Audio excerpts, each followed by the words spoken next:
So we get caught in this psychocybernetic loop. Can you define psychocybernetics? Yeah, so it's this idea that what you believe will dictate your thoughts on a moment-by-moment basis. So if you believe that money's hard to make, as a simple example, you're not going to have ideas or thoughts around money that would be lending to making it easily, right? And so what you believe dictates what you think. You can't get like an apple from an orange tree. And what you think, you then experience is an emotion, right? And then that emotion then dictates what actions you do or do not take. And they're always aligned, right? Your beliefs dictate your thoughts, dictate your emotions, dictate your actions, which produce your results. And your results, when you look at them, then just reinforce the original belief. And so we're caught in that construct, right? But the linchpin is the belief system. So the question is, how do I actually change what I believe? If my beliefs really do dictate my destiny, right? Which is, I'm not the only person suggesting that. The question becomes, how do I change my beliefs? And in that is an inherent challenge, because by definition, beliefs are that which are true, right, for us. And so then the question is, how do we break out of this?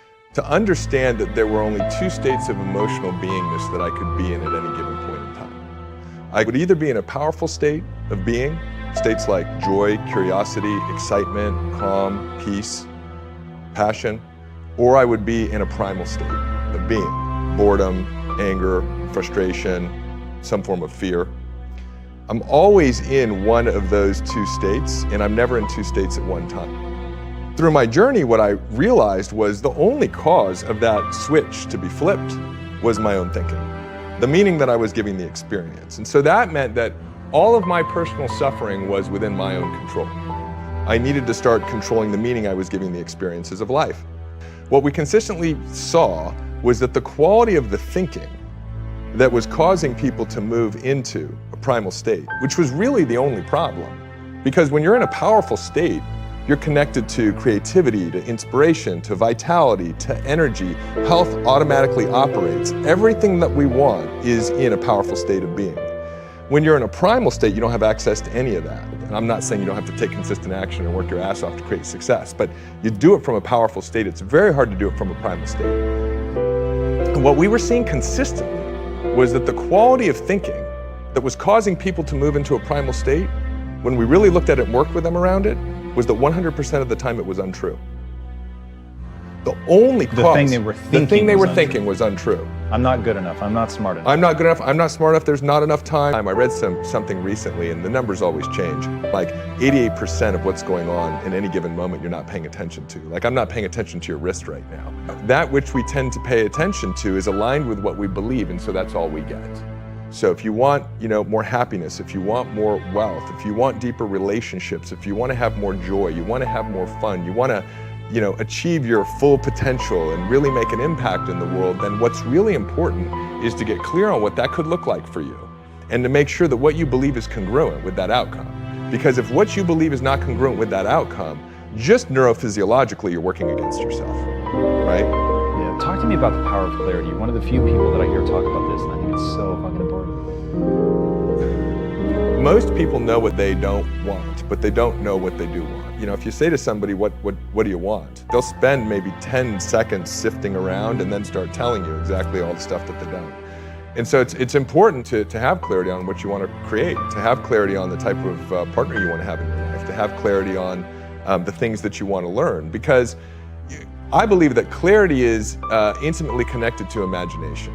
So as we're getting clear on something, we're beginning to see what that thing is, right? That we're getting more clarity on. And we now know, there was a study done in 2009 at Harvard where they brought in piano players to play the piano, and they studied what parts of their brains lit up, and then they just had them imagine playing the piano and the same parts of the brains lit up. And there's a study after study after study that shows that the brain doesn't know the difference between imagination and reality. So as you're getting clear around something, you're actually building neural networks as if that image or that experience had already occurred. I mean, this is really powerful because so often people don't know how to achieve something. And because they don't know how, they don't spend a lot of time getting additional clarity. They don't spend time imagining what the future would look like with that thing or being that thing or creating that thing, because they get stuck on the how.